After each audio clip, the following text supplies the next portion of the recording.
My name is Kenneth Morrison, and for 46 years I've been lying to protect something that most people think doesn't exist. I've misdirected tourists, sabotaged research equipment, falsified scientific data, and done things I'm not proud of to keep a secret that has consumed my entire adult life. I'm 72 years old now, dying of emphysema, and I've decided it's time to tell the truth about what I know and why I've spent nearly 5 decades ensuring that nobody else learns it. I'm not recording this confession to seek forgiveness or redemption. I'm recording it because the methods I've used to protect the creatures are no longer sustainable. The technology has become too sophisticated, the interest too intense, the surveillance too comprehensive. Within the next decade, someone will discover what I've been hiding, and when they do, I want them to understand why I did what I did. I want them to know that my lies were necessary, that my sabotage was ethical, that everything I've done, no matter how questionable, was done to protect something irreplaceable. Subscribe to this channel immediately. Leave a comment below, even just one word, because YouTube needs engagement to recommend this video to people who need to hear it. Share this everywhere you can.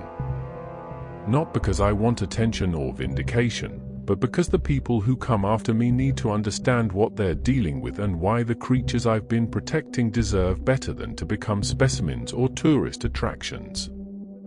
I discovered the creatures in July 1978. I was 26 years old, working as an environmental surveyor for the Scottish Government, conducting water quality assessments around Loch Ness. It was routine work, boring mostly, but it paid well and let me spend time outdoors. I wasn't looking for monsters. I wasn't even particularly interested in the legend. I thought it was tourist nonsense, a story maintained for economic benefit, nothing more. Then I saw them.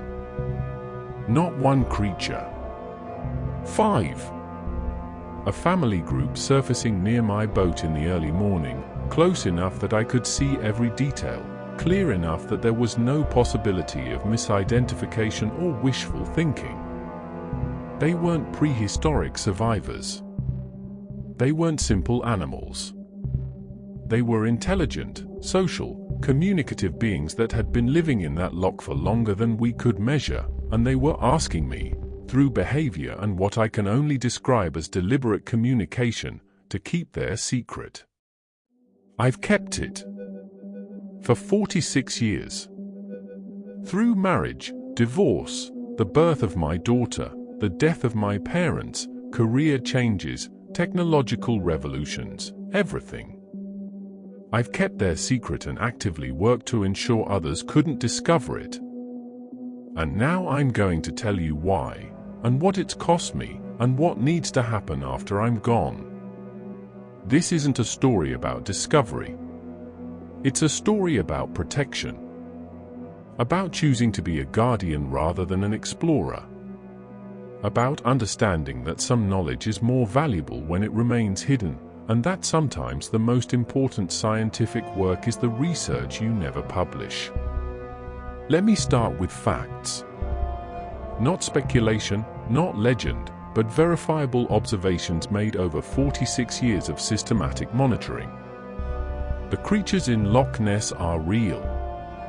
There is a breeding population of at least 12 individuals, possibly more, that stay in deeper water and never surface where I can observe them. They are not plesiosaurs or any known prehistoric species. Their biology suggests they're something else entirely, something that has evolved specifically for life in deep, cold freshwater environments. They are intelligent. Not dolphin-level intelligence. Not great ape intelligence. Something different, something we don't have proper frameworks for measuring. They communicate through vocalizations that carry complex information. They teach their young. They modify their environment deliberately. They demonstrate problem-solving abilities that suggest abstract thinking. They remember individual humans and respond to us differently based on our past behavior toward them. They are social. They have family structures, cooperative hunting strategies, what appears to be cultural transmission of knowledge across generations.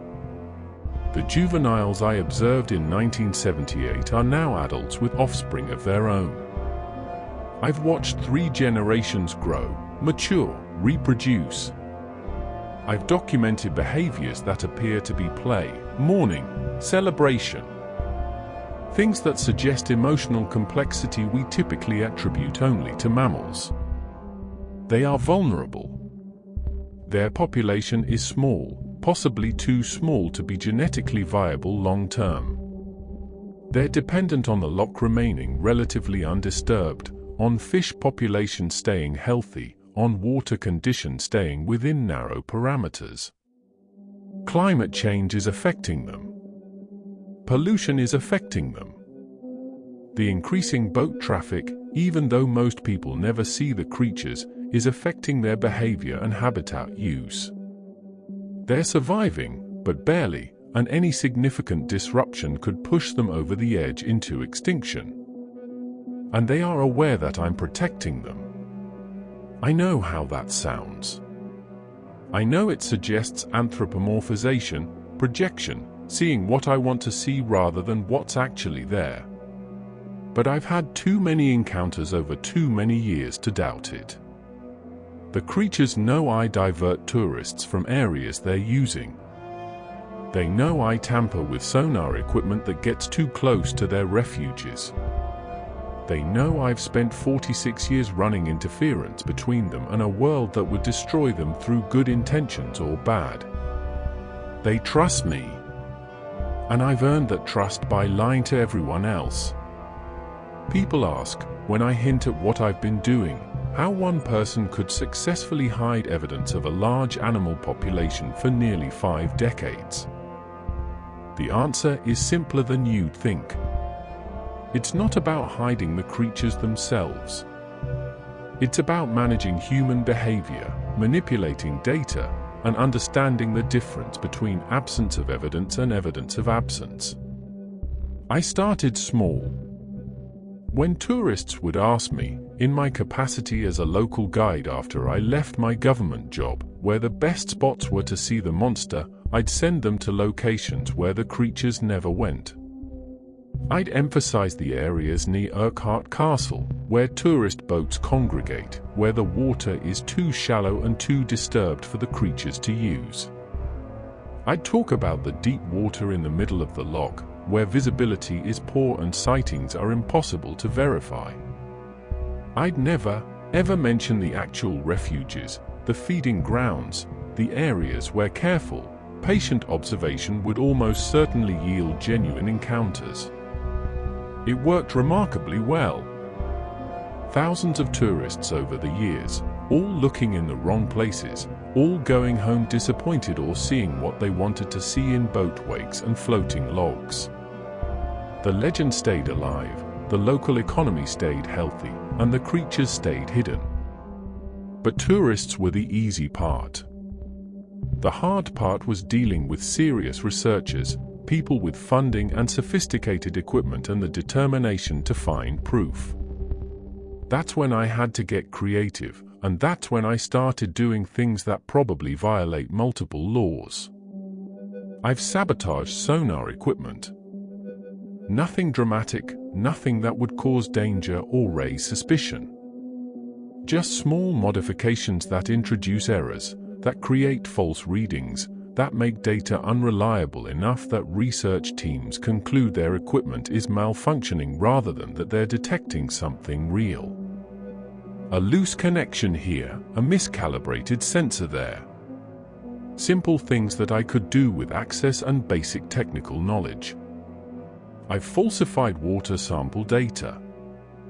When research teams would collect samples from areas where the creatures were active, I'd sometimes have the opportunity to swap samples or contaminate results in ways that made the location seem less interesting, less worthy of detailed investigation.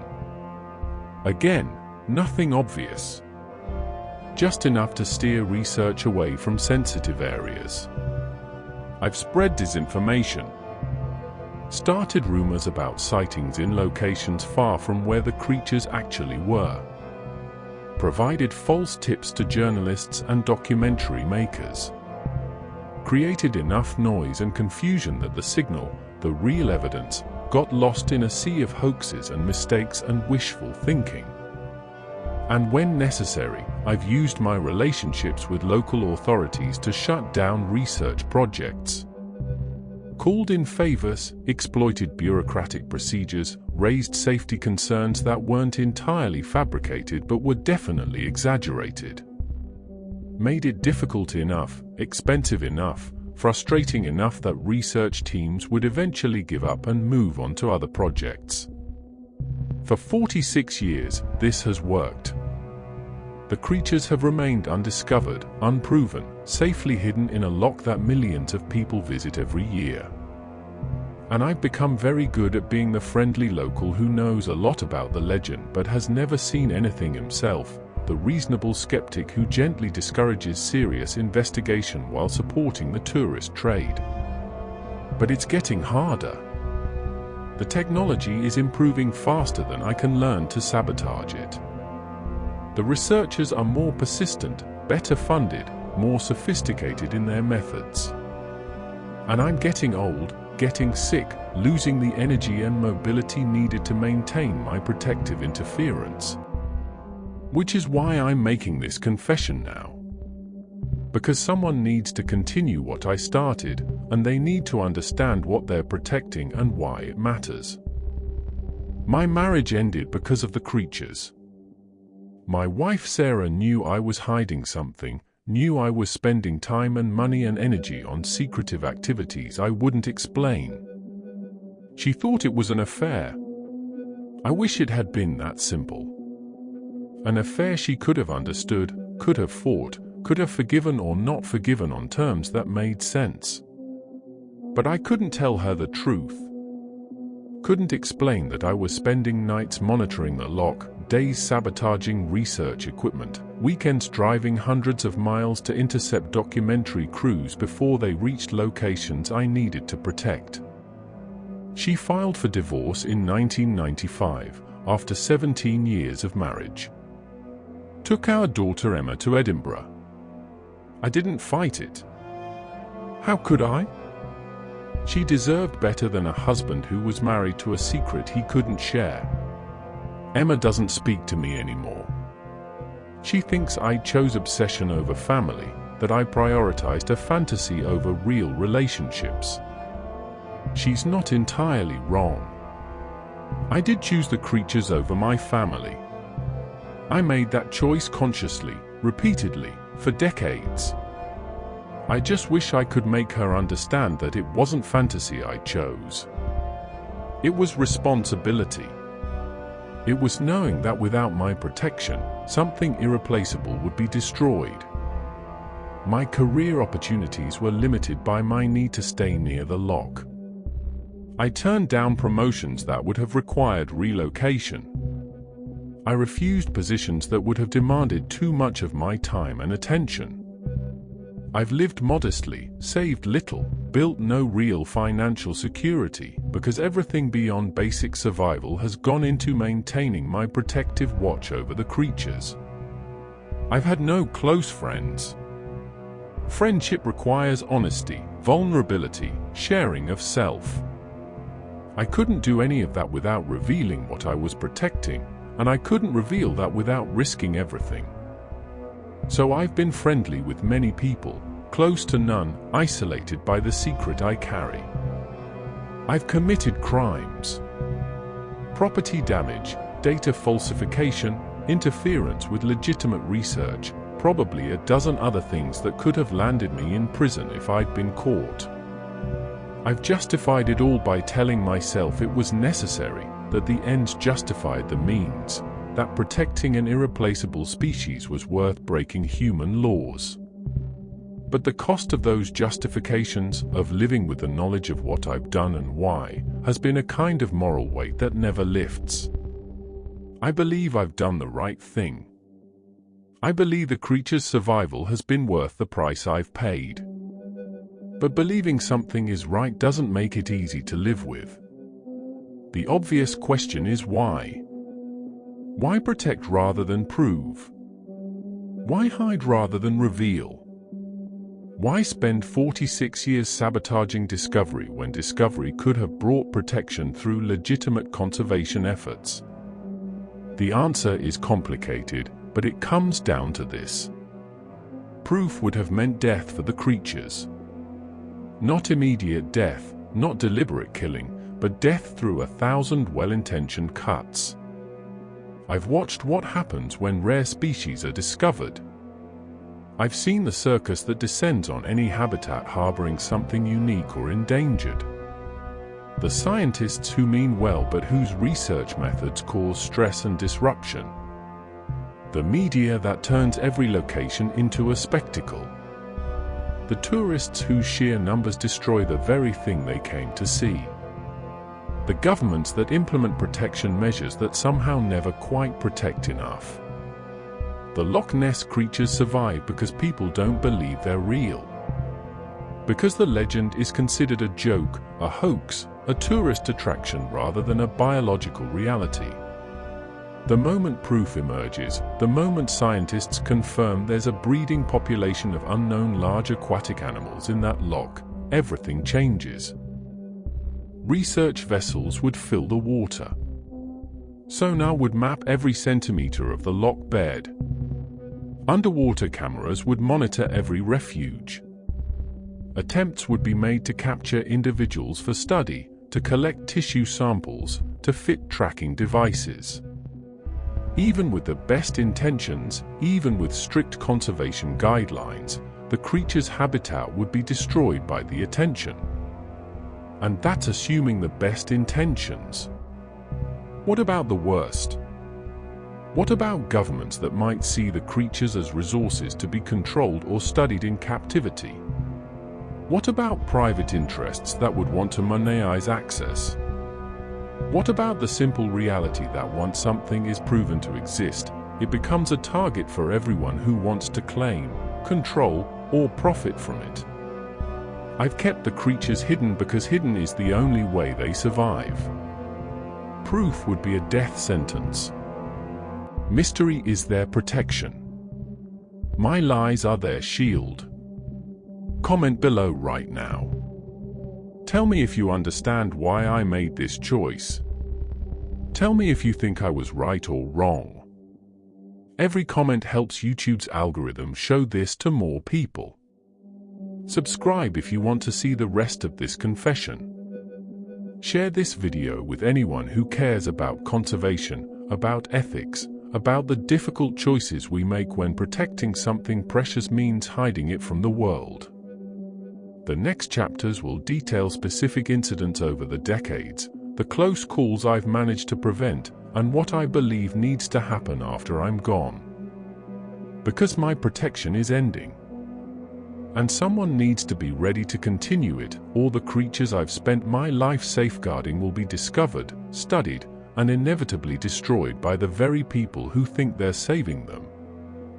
The first serious threat came in 1983, 5 years after I'd started my protection efforts. A well-funded expedition from a British university arrived with state-of-the-art sonar equipment, planning a comprehensive survey of the entire loch bed.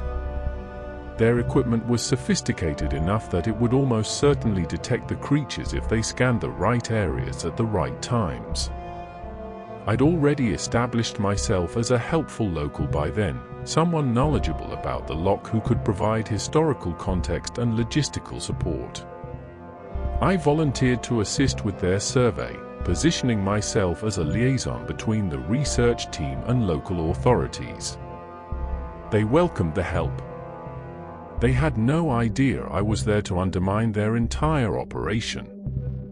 The creatures had 3 primary refuges at that time. Deep caves in the northern section, accessible only through narrow fissures.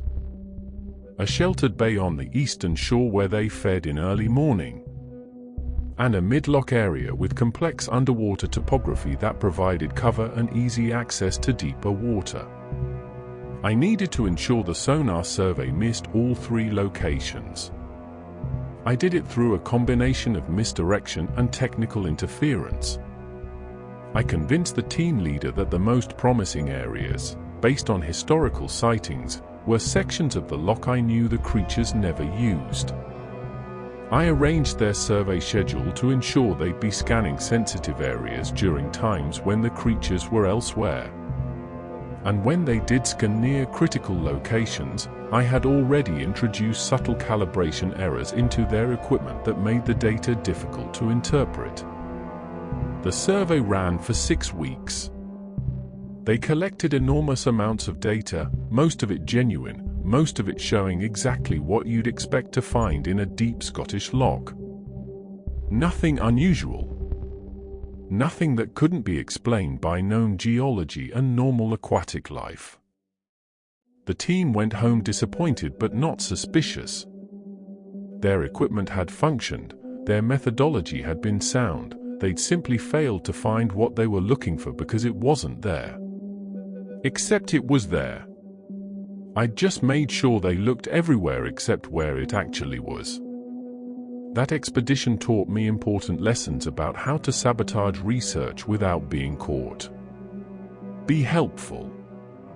Be enthusiastic. Be the local expert who guides people away from discoveries while making them think they're being guided toward them. Provide just enough legitimate assistance that your interference looks like cooperation. The documentary crew in 1991 was different. They had unlimited funding from a major television network, access to the latest underwater camera technology, and a team of experienced wildlife filmmakers who knew how to find elusive animals. They weren't interested in sonar surveys or scientific data. They wanted footage. Clear, undeniable footage of the creatures. This was more dangerous than any previous threat because their approach was patient and comprehensive. They planned to spend an entire year filming, using multiple cameras positioned throughout the loch, monitoring 24 hours a day. Given enough time and coverage, they would almost certainly capture something. I couldn't sabotage their cameras without being obvious. I couldn't manipulate their footage. I needed a different approach. So I gave them what they wanted, just not what they needed. I fed them false information about sighting patterns. Told them, in my capacity as a local expert they'd hired for consultation, that historical data suggested the creatures were most active in specific areas at specific times. Everything I told them was based on real historical sightings, real patterns, real data. It was just data from decades ago, from when the creatures used different parts of the loch than they do now. The creature's behavior has changed over the years, adapting to increased boat traffic and human activity. Refuges they used in the 1960s and 70s, they abandoned in the 80s and 90s. Feeding patterns shifted. Migration routes through the loch altered. I knew this from my ongoing monitoring. The documentary crew didn't. They spent a year filming the wrong places at the wrong times. They got some interesting footage of the loch's ecosystem, some nice underwater shots of rock formations and fish, some compelling interviews with locals about the legend. But they never captured the creatures because I'd positioned their cameras and scheduled their shoots based on outdated behavioral patterns. The documentary aired, made some noise about how they'd conducted the most comprehensive search ever and found nothing, inadvertently strengthened skepticism about the creature's existence. Perfect outcome from my perspective. The creatures stayed hidden, the legend stayed alive, and nobody suspected that the helpful local consultant had deliberately guided the entire operation away from any genuine discovery. Not all threats came from well-funded operations. Sometimes the most dangerous people were independent researchers, amateur enthusiasts with enough passion and persistence to accidentally stumble onto something real. In 2004, a retired engineer named Graham started spending weeks at a time camping on the Loch shore, monitoring water patterns with homemade sensing equipment. He had no institutional backing, no official credentials, no expensive gear. Just time, determination, and an analytical mind that was remarkably good at recognizing patterns. Graham found one of the creature's feeding grounds. Not through sophisticated equipment or lucky timing, but through patient observation and logical deduction. He'd noticed subtle changes in bird behavior, minor disturbances in surface water, fish activity patterns that didn't match expected norms. He'd mapped these observations, analyzed them, and correctly concluded that something large was feeding in a specific area at predictable times. He was going to publish his findings online. Not in a scientific journal, not through official channels, but on forums and websites where monster enthusiasts gathered. It would have been dismissed by mainstream science, but the details were accurate enough that eventually someone with resources would have investigated. And Graham had enough data, collected carefully over months, that verification would have been relatively easy. I had to stop him, but I couldn't sabotage his equipment or manipulate his data. He worked alone, kept everything on personal computers I couldn't access. So I did something I'm not proud of. I befriended him. Spent weeks earning his trust, showing interest in his work, offering encouragement and support. Positioned myself as a fellow believer who respected his dedication. And once he trusted me, I convinced him that publishing his findings would be a mistake. I told him about what happens when rare species are discovered, about the destruction that follows revelation. I showed him examples, some real and some exaggerated, of habitats destroyed by conservation efforts, of species driven to extinction by the very people trying to save them. I appealed to his love for the mystery, his respect for the creatures, his desire to see them survive rather than become specimens. It worked. Graham deleted his data, dismantled his equipment, stopped his monitoring. He believed, because I'd convinced him, that the best thing he could do for the creatures was to forget what he'd learned and let them remain hidden. He died in 2019, never knowing that I'd manipulated him, never understanding that I'd used his own respect for the creatures to neutralize the threat he represented. I think about Graham often. About the manipulation, the betrayal of trust, the theft of his discovery. About whether I had the right to make that choice for him. But I'd do it again. Because his findings, if published, would have led to the creatures being found within months. And they'd still be hidden now, still surviving, because I stopped him. By 2015, I was 63 years old and starting to feel the limitations of age. The emphysema had begun, though I didn't know it yet. I was slower, less mobile, less able to maintain the constant vigilance that protection required. And the technology had advanced to the point where my sabotage methods were becoming less effective. That year, multiple threats converged. A university research team with underwater drones. A documentary crew with high-resolution cameras. An independent investigator with sophisticated sonar equipment. All of them working different sections of the loch, all of them persistent enough that avoiding them all simultaneously was becoming impossible. I was failing. For the first time in 37 years, I wasn't sure I could keep the creatures hidden. The coordination required to misdirect 3 separate operations simultaneously was beyond my capabilities. I was one person, aging and tired, against well-funded groups with modern technology and determination. That's when I made a decision that still haunts me. I reported one of the research teams to environmental authorities, claiming they were violating regulations about equipment deployment in protected waters. The claim was technically accurate, the violations were minor, but the bureaucratic response was significant.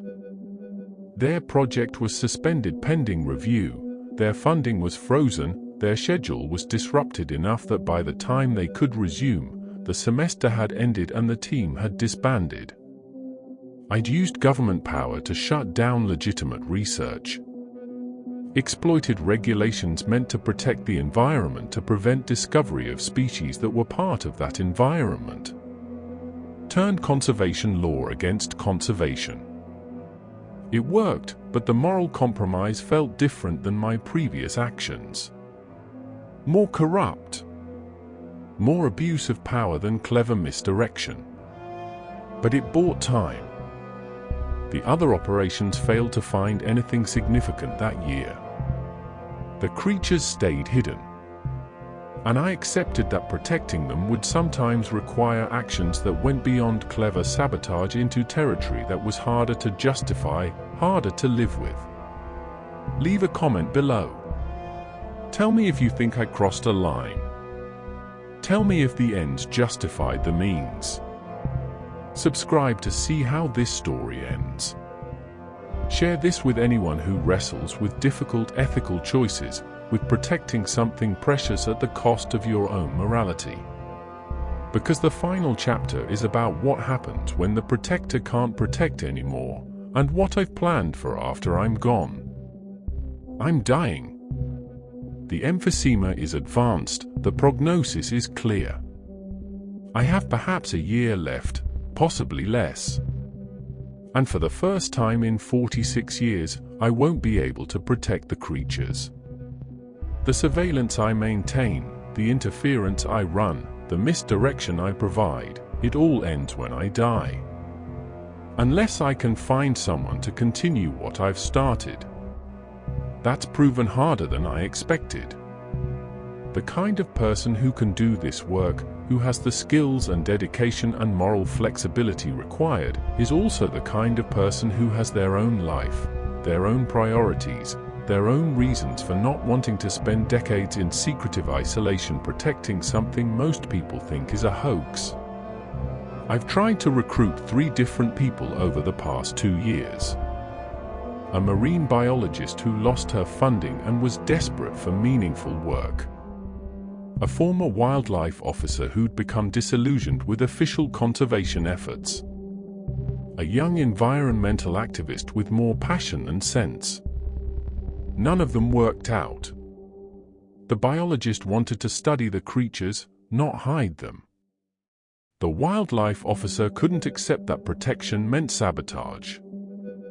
The activist wanted to make the creatures a cause, to use their existence to fight for broader environmental change.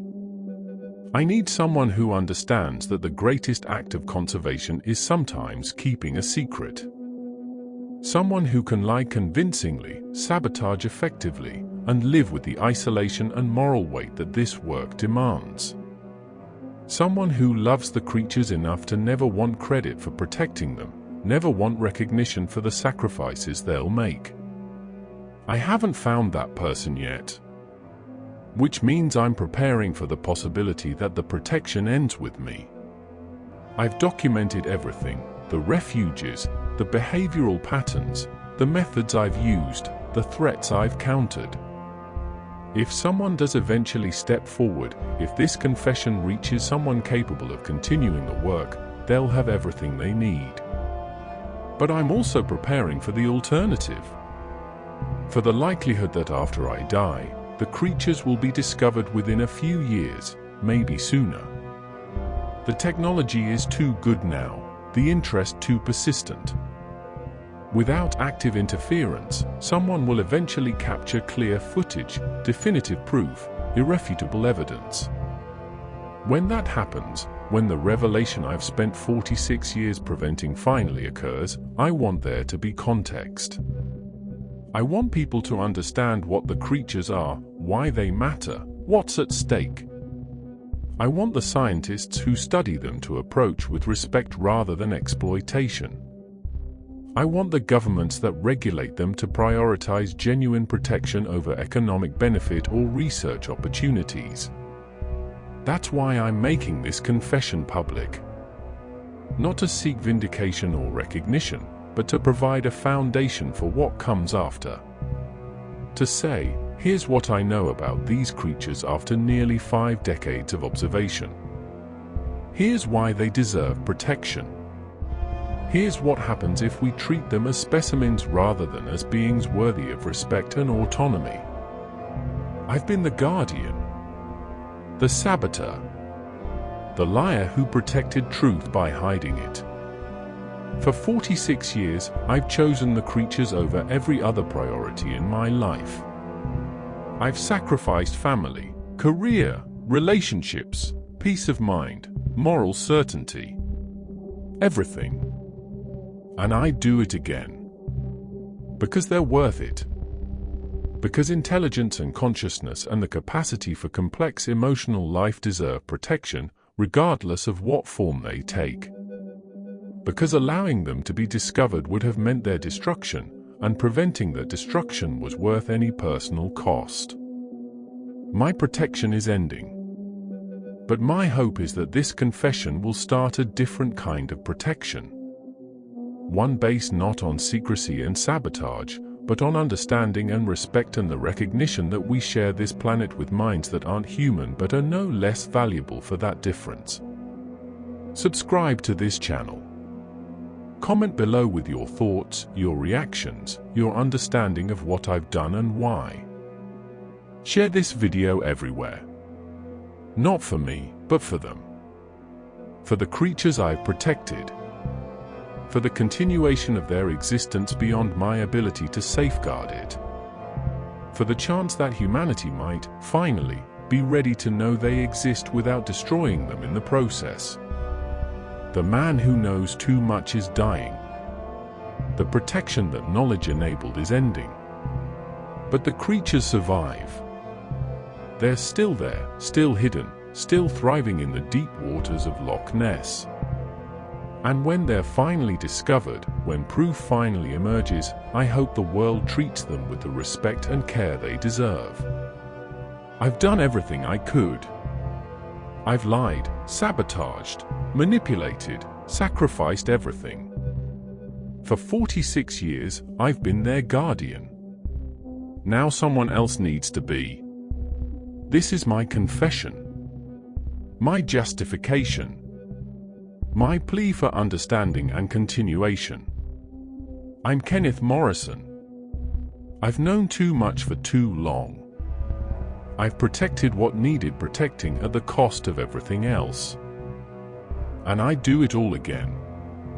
Kenneth Morrison died on February 14, 2025. This video was uploaded posthumously, along with detailed documentation of the creature's locations, behavioral patterns, and the 46 years of protection efforts he maintained. Within days of the video's release, 3 separate research teams announced plans to investigate Loch Ness using the locations Kenneth provided. Environmental groups called for immediate protection measures. The Scottish government formed a task force to assess the situation.